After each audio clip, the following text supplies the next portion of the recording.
Hakbangers, base sa inyong nakita, akyat O baba! Ay! Bakit? Kimi! Ano nangyari dyan? May Paul dalawa and Kim? umakyat, may isang bumaba. Bumaba yung ganito ng ganito. Sabi niya, oo. Ano kaya ibig sabihin? Yes. Baka sabi niya, down. Sabi niya, down. Oo. Tapos nung bumaba, gumagano pa din. Yes. Let's go. Aso. Tanungin na natin siya. Siya na agad. Yee! Tanungin mo na, Kimi. Alex, Yes. what happened? What happened, Bella? What happened, Bella? Vampire. Nakita ko po kasi naka-braces siya. Oh. So, Ayaw mo. dapat knowledgeable ka po when it comes to oral hygiene. Oh, at So, least hindi parang- sa leeg yung braces, sa ngipin lang. Tsaka yung braces niya nakadakit sa ngipin, natatanggal din yun lahat. Yes. Ayun po. Ayaw mo ba na pag May braces. Parang ang hirap pong i-maintain pag gano'n. Okay. Ikaw ba dentista ka ba niya? Hindi ba? Hindi. Ganyan, as physical therapist Yun yung para sa kanya eh. May importante sa kanya yung hygiene, sinasabi niya. Talaga ba? Tamo Hindi pa- tumahimik din si Chris. Si Tin Sabi ni kasi Tin, no? may braces Teka, din ako paano ba eh. yun? May braces Pag may braces, hindi na hygienic? Ganun ba yung sinasabi? Hindi, paliwanag natin kay Oo, Alec. eh. May gusto kong tanongin si Tina. Ano yung Tin? Bago lang naman, hindi nagulat lang po ako. Dati pa naman niya ginagawa yung pagtututbrush ng shampoo eh. Kaya Lately lang nga. tong braces na yan. Invento mo pa kasi. Sige. Tsaka Tanong di ba natin si madalas- Alec. Alec, ano ba yun? Big Ano deal ba bang- sa'yo ano pag may yun? braces? Ganun? Yes po. Parang ano po kasi, ang hirap i-maintain kapag may braces. May mapagkain. Yes po. So, Pero siya naman yung magbe-maintain eh. Siya naman Yes din. po. Tsaka matatanggal din yan. Oh. Ilan taon na ba yung braces mo, Joyce? 12 years na. Tagal na. Tagal na, ha? Joyce, ilang taon na yung braces mo? Ano na po, 3 years na po. Actually, patanggal na po. Oh, patanggal na pala eh. Alec! Grabe Patanggal na to. pala eh! Alec, patanggal na. Gusto mo ikaw pa magtanggal eh. Wag! Bakit yun? O, paano daw? Patanggal na pala eh. Oh. yun po. Siguro, tutulungan ko na lang po siya paano mag-toothbrush ng toothpaste. Ayaw niya talaga. Para ano sa kanya? Wala talaga eh. Hindi yung totoo, yun doon ka talaga na bumaba Sa dahil doon sa braces? Braces ba talaga? O sa itsura? Yung Sa itsura? preference ko po kasi is more on mestiza din po. Ayun. mistisa din Ayun, talaga. mistisa, hindi yung braces. Oo, dinailan pa yung Iniskis mo lang yung braces braces. Alec talaga. Oh. Yung may bangs, okay pa sa'yo may bangs o hindi? Okay naman po yun. Hindi. Yung braces may bangs. Iba yun. O sige, wala eh. Wala tayong magawa. Yun talaga yung Yes. preference ni Alec. Ito naman. Si Cinco, napaakyat. Yes! Kanina bumaba na yan eh. Umakit uli. Sabi niya Bakit parang- 5? Ano yung nagustuhan mo sa larawan na nakita mo sa itsura ni Joyce? Yes. Si Joyce po, she looks clean. Tapos, Nakilig na kilig si Tin, para sa friend. He looks clean. she looks clean. Tapos, yung smile niya po maganda rin. Though, di ko naman po sinasabi na pag naka-brace, di maganda. And since sinabi niya na Patanggal. patanggal na, I know her smile will be more beautiful. Wow! Iba. Wow! Iba to. Okay, huwag na natin tanongin si Melvin dahil umakyat naman siya. Yes. Pero ngayon, si Joyce naman ang may magkakataong makita ang ating mga hakbangers. Kaya naman hakbanger number 1, pumesto ka na. Joyce, pwesto ka na sa iyong marker. Ayan na! Okay, ano kayo maging reaction ni Joyce? Bumabaya na. Hakbanger number 1, reveal! Oy! Ay! Bakit? Ano yun? Close! Anong ginawa? Gumano. Sabi, rar. Rarda.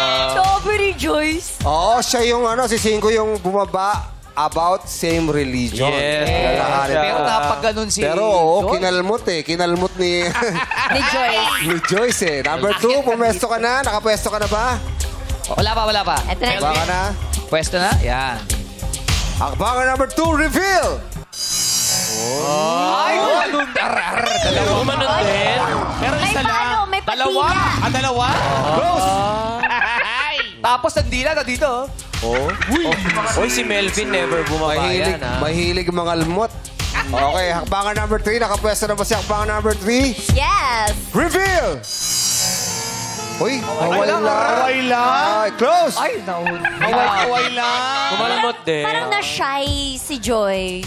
Kasi bumaba binabaan siya binabaan siya, kaya kinawayan niya lang. Okay, pumesto ka na. Okay, matchmate Joyce, mataas mo silang makita. Ikaw naman ngayon ang may pagkakataong pababain o paakyatin ang ating hakbangers bahil sa kanilang physical na kaanyuan. Okay, simulan na natin kay hakbanger number 1. Si 5. Ano sa tingin mo? Pagkatapos mo siya makita ng personal at napakalmot kang ganon, ano ba ibig sabihin ng kalmot na ganon? Baba o akyat? Kay 5 po, gusto ko po yung pormahan niya, kuha niya yung pagiging dancer, outfit, mga OOTD, ganon. So, akyat po siya. Pero si Melvin, wag muna natin tanungin. Kasi kung umakit siya sa dulo, siya na Yes, yung yes. Unahin na natin si Alec. Go, Alec. Para kay Alec. After Number mo makita- 3 si Alec. Kinawayan mo lang.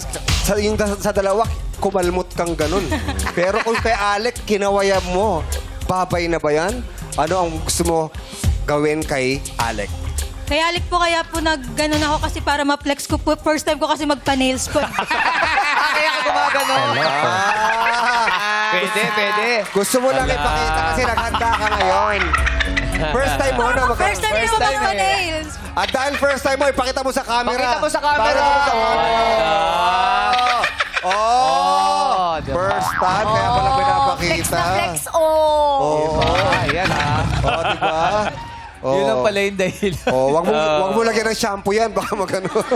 Baka matanggal. O ngayon, ano ang decision mo kay Alec? Akyat o baba? Number 3. Number 3 po, pogi na, cute po siya, pero akyat po. Akyat. Akyat! Wow. Cute siya, pero Oy! akyat. Antay si Chico, si Alec. Oo. Okay, Si Melvin. Ngayon na, kay Melvin, na laging umaakyat sa'yo. Oo. Sa lahat ng mga flex mo, kahit na may mga flaws, Yes. pero patuloy na umaakyat. Pero pag pinababa mo naman si Melvin, pantay na silang 3. Oo. Pero pag pinakit mo si Melvin na ang pinipili mo.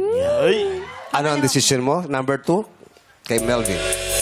Si Melvin po, na-appreciate ko po siya kasi ang galing, kuwang-kuha niya po ako sa affirmation niya. Kaya, Pero, kaya akyat po siya. dahil si Melvin ang pinakyat mo, ibig sabihin, siya na ang iyong makakamatch at makakadate. Yes. And of course, maraming salamat kay Cinco at Alex. Thank you. Of course, pasalamatan din natin si Tin. Salamat sa'yo.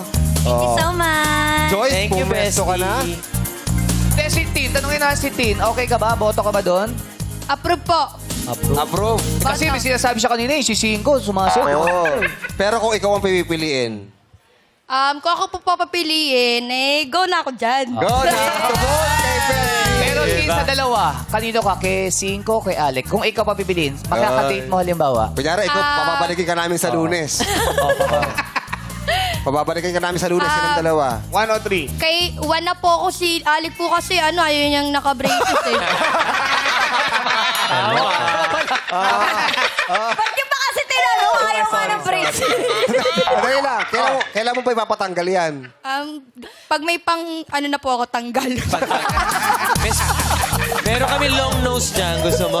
Ay, palakpakan natin si Tin. Ang sabi ni Melvin. Joyce, lapitan mo na si Melvin. Step in the name of love.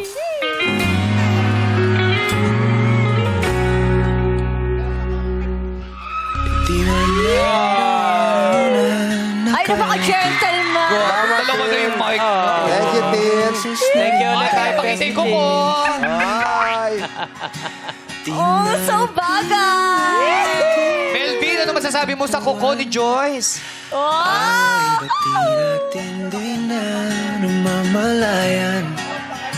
Thank you ulit, Hype Bestie Teen. Thank you ulit. Di bali ng hingalin paakyat ng hagdan. Ang mahalagay, may pag-ibig na pwedeng matagpuan dito sa... Step in the name of love. At tawag ng tanghala na sa pagbabalik yan ng our show. Our time is showtime.